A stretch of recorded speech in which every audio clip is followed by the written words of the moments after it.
പ്രിയമുള്ള എൻ്റെ വിദ്യാർത്ഥിനികളെ എല്ലാവരെയും ഞാൻ ഓൾ കേരള ഡിസ്റ്റൻസ് എഡ്യൂക്കേഷൻ എന്ന് പറയുന്ന നമ്മുടെ സ്ഥാപനത്തിൻ്റെയുള്ള ഓൺലൈൻ വീഡിയോ ക്ലാസ്സിലേക്ക് സ്വാഗതം ചെയ്യുകയാണ്.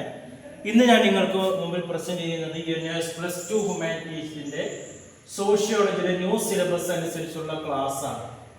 20ാമത്തെ ചാപ്റ്ററാണ് സോഷ്യൽ കൺട്രോൾ, സാമൂഹിക നിയന്ത്രണം എന്ന് പറയുന്ന ചാപ്റ്ററാണ് നിങ്ങളുടെ മുമ്പിൽ അവതരിപ്പിക്കുന്നത്. എൻ്റെ ക്ലാസ് കേൾക്കുന്ന എല്ലാവരും ലൈക്ക് ചെയ്യുക, ഷെയർ ചെയ്യുക, കമൻറ്റ് ചെയ്യുക, സബ്സ്ക്രൈബ് ചെയ്യുക. നമുക്കറിയാം 2024 അവിടുന്ന് അങ്ങോട്ടുള്ള ബാച്ചിലും എക്സാം എഴുതുന്ന വിദ്യാർത്ഥികളുടെ സിലബസിൽ അപ്ഡേഷൻ ഉണ്ട്. അവർക്ക് പഠിക്കേണ്ടത് മൊത്തം സിലബസിൻ്റെ 60% മാത്രം പബ്ലിക് എക്സാമിന് പഠിച്ചാൽ മതി. ബാക്കി വരുന്ന 40% എക്സാമിൽ നിന്ന് ഒഴിവാക്കുന്നുണ്ട്. ആ 60% വരുന്ന ഭാഗങ്ങളാണ് നമ്മുടെ ക്ലാസ്സുകൾ നടന്നുകൊണ്ടിരിക്കുന്നത്. ഈ 20ാമത്തെ ചാപ്റ്ററിൽ വരുന്ന 2 മാർക്കിൻ്റെയും 3 മാർക്കിൻ്റെയും 4 മാർക്കിൻ്റെയും 5 മാർക്കിൻ്റെയും ക്വസ്റ്റ്യൻസ് ആണ് ഇന്ന് അവതരിപ്പിക്കുന്നത്. 1 മാർക്കിൻ്റെ 1 വേർഡ് ക്വസ്റ്റ്യൻസ് നമ്മൾ സെപ്പറേറ്റ് ഒരു വീഡിയോയിൽ അവതരിപ്പിക്കുന്നതാണ്. ചെറിയൊരു ചാപ്റ്ററാണ്. 6 ക്വസ്റ്റ്യൻസും അതിൻ്റെ ആൻസറും പറഞ്ഞ് നമ്മൾ അവസാനിപ്പിക്കും. എക്സാമിന് ക്വസ്റ്റ്യൻസ് ഇംഗ്ലീഷിലാണ് വരുന്നത്. മലയാളത്തിൽ പരീക്ഷ എഴുതുന്നവർക്കും ഇംഗ്ലീഷിൽ പരീക്ഷ എഴുതുന്നവർക്കും ക്വസ്റ്റ്യൻസ് ഇംഗ്ലീഷിലാണ്. അപ്പോൾ ഇംഗ്ലീഷിൽ ക്വസ്റ്റ്യൻ വന്നു കഴിഞ്ഞാൽ അതിൻ്റെ അർത്ഥം അറിഞ്ഞ് മലയാളത്തിൽ പരീക്ഷ എഴുതാൻ എന്നെ കൊണ്ട് കഴിയോ എന്നുള്ളൊരു ക്വസ്റ്റ്യൻ നിങ്ങളുടെ മുമ്പിൽ പലരുടെയും മനസ്സിൽ ഉദിക്കുന്നുണ്ടാവും. അത്തരം ഒരു കോൺഫിഡൻസ് ഇല്ലായ്മ കുറക്കാൻ വേണ്ടിയിട്ടാണ് നമ്മൾ എന്ത് ചെയ്യുന്നത്, ഈ ക്വസ്റ്റ്യൻസ് ബോർഡിൽ എഴുതി അതിൻ്റെ അർത്ഥം മലയാളത്തിൽ പറഞ്ഞ് ആൻസർ മലയാളത്തിൽ പറയുന്നത്. നമ്മുടെ ഗൈഡ് വെച്ചിട്ടാണ് ഇന്നത്തെ ക്ലാസ് അവതരിപ്പിക്കുന്നത്. ഗൈഡ് ആവശ്യമുള്ളവർ എൻ്റെ വാട്സപ്പ് നമ്പറിൽ കോൺടാക്ട് ചെയ്യും. ഫസ്റ്റ് ക്വസ്റ്റ്യൻസ് ആണ് ഡിഫൈൻ സോഷ്യൽ കൺട്രോൾ. എന്താണ് സാമൂഹിക നിയന്ത്രണം? Explain the factors of social control. ഏതൊക്കെയാണ് സാമൂഹിക നിയന്ത്രണത്തിന്റെ ആവശ്യപരമായിട്ടുള്ള ഘടകങ്ങൾ ഏതൊക്കെയാണ്? അപ്പൊ എന്താണ് സോഷ്യൽ കൺട്രോൾ? സ്വീകാര്യമായ ഒരു പെരുമാറ്റ ശൈലിക്ക് വഴങ്ങാൻ അംഗങ്ങളെ നിർബന്ധിതരാക്കുന്ന വ്യവസ്ഥാപിതമായ മാർഗങ്ങളാണ് സാമൂഹിക നിയന്ത്രണം എന്ന് പറയുന്നത്. സ്വീകാര്യപരമായിട്ടുള്ള ഒരു പെരുമാറ്റ ശൈലിക്ക് ആര് വഴങ്ങണം? അംഗങ്ങൾ വഴങ്ങണം. അങ്ങനെ നിർബന്ധിക്കുന്ന ഒരു വ്യവസ്ഥാപിത മാർഗമാണ് സാമൂഹിക നിയന്ത്രണം. അതിന്റെ ഘടകങ്ങൾ ഏതൊക്കെയെന്ന് വെച്ച് കഴിഞ്ഞാൽ, എല്ലാ സമൂഹത്തിലും ചില അംഗീകരിക്കപ്പെട്ട പെരുമാറ്റ രീതികളും മാനദണ്ഡങ്ങളും ഉണ്ട്. 2, സമൂഹത്തിലെ അംഗങ്ങൾ അനുസരിക്കുമെന്ന് പ്രതീക്ഷിക്കപ്പെടുന്നവയാണ് ഈ വ്യവസ്ഥ. 3, പെരുമാറ്റ നിയമങ്ങൾക്ക് വഴങ്ങുന്നതിന് അംഗങ്ങൾക്ക് മേൽ ചില സാമൂഹിക സമ്മർദ്ദ മാർഗങ്ങൾ പ്രയോഗിക്കപ്പെടുന്നുണ്ട്.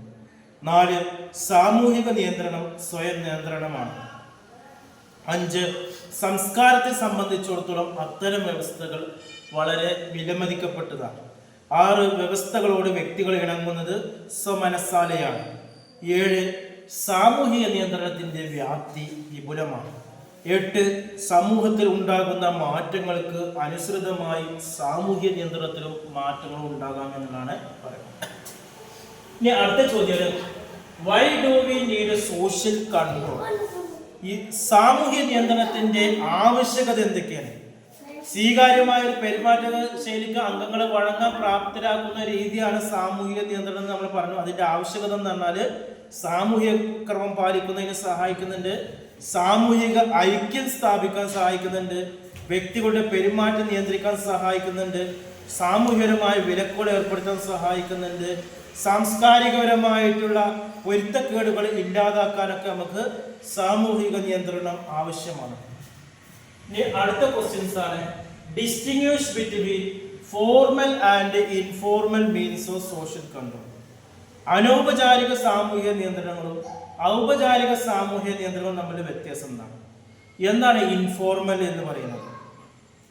അനൗപചാരികപരമായിട്ടുള്ള സാമൂഹിക നിയന്ത്രണം, അതിൻ്റെ വിശ്വാസം എന്ന് പറഞ്ഞാൽ ഒരു പ്രത്യേക കാര്യം സത്യം ആണ് എന്ന് പ്രഖ്യാപിക്കുന്ന ഒരു വിശ്വാസമാണ്. പ്രതിഫലം എന്ന് പറഞ്ഞാൽ പുഞ്ചിരി, പ്രശംസ, പ്രോത്സാഹന, ജനപരമായ ആംഗ്യം തുടങ്ങിയവ സാമൂഹ്യ പ്രതിഫലത്തിൽ പെടുന്നു. ഇത്തരം പ്രവൃത്തികൾ ഒരു വ്യക്തിക്ക് സമൂഹത്തിൽ ഗുണകരമായ ഒരു പ്രവൃത്തി ചെയ്യുന്നതിന് പ്രോത്സാഹനം നൽകുന്നുണ്ട്. പിന്നെ ശിക്ഷ വരുന്നുണ്ട്. വിമർശനം, ശാരീരികപരമായ ഭീഷണികൾ, മർദ്ദനം തുടങ്ങിയ ശിക്ഷകളിൽ പെടുന്നതാണ്. പിന്നെ ജനങ്ങളുടെ രീതികളാണ്. ആളുകൾ ഒന്നിച്ചു ചേർന്ന് ചെയ്യുന്നതിനായി സമൂഹം അംഗീകരിച്ചുള്ള പെരുമാറ്റ രീതികളാണ് ഇതിൽ വരുന്നത്. ഇത്തരം പെരുമാറ്റ രീതികൾ ഒരു വ്യക്തിയുടെ സ്വഭാവത്തെ നിയന്ത്രിക്കുന്നുണ്ട്. അതേപോലെ തന്നെ നാട്ടു നടപ്പ് രീതികൾ, മനുഷ്യന്റെ പെരുമാറ്റ ശൈലിയെ രൂപപ്പെടുത്തുന്ന നാട്ടു നടപ്പ് രീതികളാണ്. പിന്നെ സമ്പ്രദായങ്ങളാണ്, ജനങ്ങളുടെ ദീർഘകാലമായുള്ള ശീലങ്ങളും പതിവ് രീതികളുമാണ് സമ്പ്രദായം. പിന്നെ പ്രകൃതാതീതപരമായുള്ള വിശ്വാസങ്ങളും അന്ധവിശ്വാസങ്ങളാണ്. സമൂഹത്തിലെ ഒരാളുടെ പെരുമാറ്റത്തെ അതിശക്തമായി സ്വാധീനിക്കുന്നവയാണ് ഈ വിശ്വാസങ്ങൾ. പിന്നെ കലയും സാഹിത്യമാണ്. സമൂഹത്തിൽ ഒരുപാട് മാറ്റങ്ങൾ കൊണ്ടുവരാൻ കലക്കും സാഹിത്യത്തിനും കഴിവുണ്ട്. പിന്നെ വരുന്ന പൊതുജനാഭിപ്രായമാണ്. വ്യക്തികളുടെ സ്വഭാവത്തെയും പെരുമാറ്റത്തെയും ജീവിത രീതികളെയും നിയന്ത്രിക്കുന്ന വലിയൊരളവോളം പൊതുജനാഭിപ്രായമാണ്. പിന്നെ സാമൂഹ്യ ആദർശങ്ങളും ആശയങ്ങളുമാണ്. സാമൂഹ്യ നിയന്ത്രണത്തിലുള്ള ശക്തമായ ഉപാധിയാണ് ഇവ. നല്ല ആശയങ്ങളുടെയും അനുഭവങ്ങളുടെയും പരോക്ഷ വിനിമയമാണ് ഇതുകൊണ്ട് ഉദ്ദേശിക്കുന്നത്. ഇനി എന്തൊക്കെയാണ് ഫോർമലായിട്ടുള്ള സോഷ്യൽ കൺട്രോൾ, ഔപചാരികപരമായ സാമ്യത? സാമൂഹ്യ നിയന്ത്രണത്തിലുള്ള ഔപചാരിക മാർഗങ്ങളിൽ ഏറ്റവും പ്രധാനപ്പെട്ടാണ് നിയമം. നിയമം അനുസരിക്കാൻ സമൂഹത്തിലെ ഏതൊരു പൗരനും കടപ്പെട്ടിരിക്കുന്നു. ഉദാഹരണം, അത്യാചാരണ വിരുദ്ധ നിയമം, പൊതുസ്ഥലത്ത് പുകവലി നിയമപരമായി ശിക്ഷാർഹമാണ് എന്ന നിയമം. പിന്നെ വിദ്യാഭ്യാസമാണ്. ഒരു സാമൂഹ്യവൽക്കരണ പ്രക്രിയയാണ് വിദ്യാഭ്യാസം. അച്ചടക്കം, സാമൂഹ്യ സഹകരണം, സഹിഷ്ണുത, പരിത്യാഗം തുടങ്ങിയ ഇതിൽപ്പെടുന്നു. പിന്നെ ഭീഷണിയാണ്. അഭിലഷിക്കുന്ന ലക്ഷ്യം നേടുന്നതിന് ബലം പ്രയോഗിക്കുന്നതിനെയാണ് ഭീഷണി എന്ന് പറയുന്നത്. അനുശാസിക്കുന്ന നിയമം പാലിക്കപ്പെടാത്ത സാഹചര്യങ്ങൾ മാത്രമാണ് ഇതിൻ്റെ പ്രസക്തി. ഭീഷണി ശാരീരികമോ അക്രമരഹിതമാണ്. ഇനി അടുത്ത ചോദ്യമാണ് നാലാമത്തെ, explain the agencies of social control. സാമൂഹ്യ നിയന്ത്രണത്തിന്റെ ഏജൻസികൾ ഏതൊക്കെയാണ്? ഒന്ന് ഫാമിലിയാണ്, കുടുംബമാണ്. സാമൂഹ്യവൽക്കരണത്തിന്റെ ആദ്യ ഏജൻസിയാണ് കുടുംബം. അമ്മയാണ് ആദ്യത്തെ ഏജന്റ് അല്ലെങ്കിൽ പ്രതിനിധി.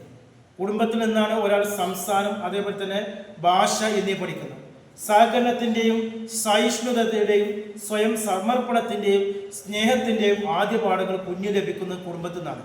ഒരു കുടുംബത്തിൽ നിന്നാണ് ഒരു കുട്ടി സമൂഹത്തിൽ എങ്ങനെ പെരുമാറണം എന്ന് പഠിക്കുന്നത്. സഹജവാസനകളെ നിയന്ത്രിക്കൽ, കുടുംബ പാരമ്പര്യങ്ങളെ നിയമങ്ങളെ നിലനിർത്തൽ, നിയമലംഘനങ്ങൾക്ക് ശിക്ഷ നൽകല്, അതേപോലെ തന്നെ ദുർബല അംഗങ്ങളോടുള്ള വൈകാരിക അടുപ്പം, വിലക്കുകളിലൂടെ ലൈംഗിക പെരുമാറ്റം നിയന്ത്രിക്കൽ, ഇവ കുടുംബത്തിൽ നിന്ന് പരിശീലിക്കുന്നത്. പിന്നെ മതം നമ്മുടെ സാമൂഹിക ജീവിതത്തിൽ അവിഭാജ്യ ഘടകമാണ്. മതം സമൂഹത്തിൽ മതത്തിനുള്ള നിയന്ത്രണ ശക്തി അപാരമാണ്. മതം എക്കാലത്തും നമ്മുടെ പെരുമാറ്റത്തെയും മനോഭാവത്തെയും ധാർമ്മിക മൂല്യങ്ങളെയും മാത്രമല്ല ദൈനംദിന ജീവിതത്തിലെ എല്ലാ കാര്യങ്ങളും സ്വാധീനിച്ചിട്ടുണ്ട്. പിന്നെ നിയമമാണല്ലോ.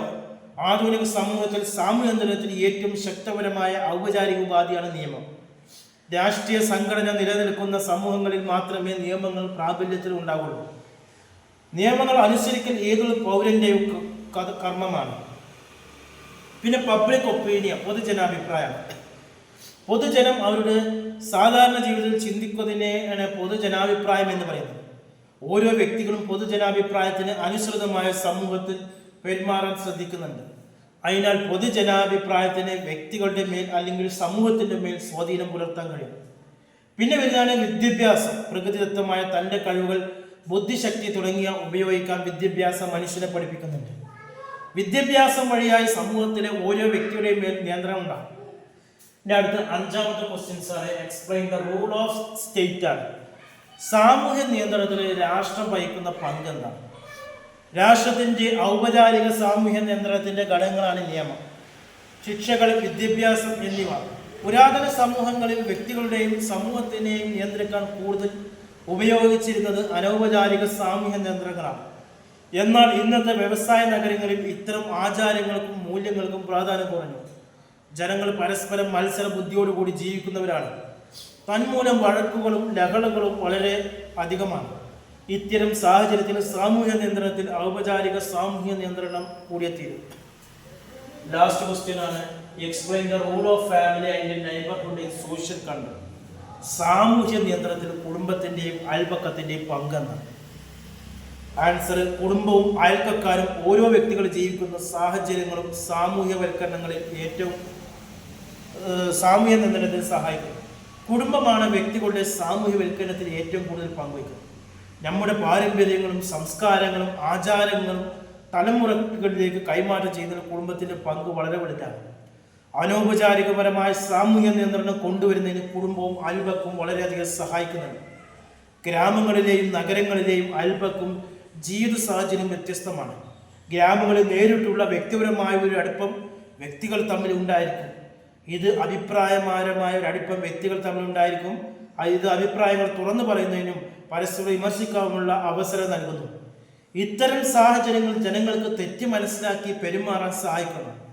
കുടുംബത്തിലെ മുതിർന്നവർ അടുത്ത തലമുറക്ക് പറഞ്ഞു കൊടുക്കുന്ന ആചാര മര്യാദകളും സംസ്കാരവും സാമൂഹ്യ നിയന്ത്രണത്തെ വളരെയധികം സഹായിക്കുന്നുണ്ട്. ഇത്രയാണ് നമ്മൾ ഈ ചാപ്റ്ററിൽ വരുന്നത്. ഇനി ഇതിൽ വരുന്ന MCQ questions, one word question അടുത്ത വീഡിയോയിൽ അവതരിപ്പിക്കും. ഇതുമായി ബന്ധപ്പെട്ട എന്തൊരു സംശയം ഉണ്ടെങ്കിൽ ചോദിക്കാം. NSന്റെ വിവിധ വിഷയങ്ങളുടെ ക്ലാസ്സുകളും SSLC +2 1 മാസം കൊണ്ട് 2 മാസം കൊണ്ട് 3 മാസം കൊണ്ട് 6 മാസം കൊണ്ടൊക്കെ നിങ്ങളുടെ ജില്ലയിൽ പരീക്ഷ എഴുതാൻ രീതിയിൽ ഇന്ത്യയിലെ മുഴുവൻ സ്റ്റേറ്റുകളിലും നമ്മൾ അഡ്മിഷൻ ചെയ്തു കൊടുക്കുന്നുണ്ട്. താല്പര്യമുള്ളവർ എൻ്റെ വാട്സപ്പ് നമ്പർ കോൺടാക്ട് ചെയ്യുക. അതേപോലെ തന്നെ വിദേശ രാജ്യങ്ങളിൽ ജോലി ചെയ്യുന്നവർക്കും ഓൺലൈനായിട്ട് പഠിക്കാം. ലീവിന് വരുന്ന സമയത്ത് നാട്ടിൽ പരീക്ഷ എഴുതാൻ മതി. അവരുടെ ആരുടെ ജോലിക്കും തടസ്സം വരാത്ത രീതിയിൽ നമ്മൾ ക്ലാസ്സുകൾ അറേഞ്ച് ചെയ്ത് കൊടുക്കും. അതേപോലെ തന്നെ വീട്ടിലിരുന്ന് പരീക്ഷ എഴുതാൻ പറ്റുന്ന പോസ്റ്റ് എഡ്യൂക്കേഷൻ്റെ കീഴിലുള്ള +2 SSLC നൽകുന്നുണ്ട്. ശ്രീനാരായണ ഇഗ്ര യൂണിവേഴ്സിറ്റിയുടെ ഡിഗ്രി PG അഡ്മിഷൻ നമ്മുടെ സ്ഥാപനത്തിൻ്റെ കീഴിൽ ചെയ്തു കൊടുക്കുന്നുണ്ട്. അഡ്മിഷനും മറ്റു കാര്യങ്ങൾക്കും കോൺടാക്ട് ചെയ്യുന്ന വാട്സപ്പ് നമ്പർ നമ്മുടെ ചാനലിൻ്റെ ഡിസ്ക്രിപ്ഷൻ ബോക്സിലുണ്ട്. അതിൽ കോൺടാക്ട് ചെയ്യുക 9037114679. Okay, thank you.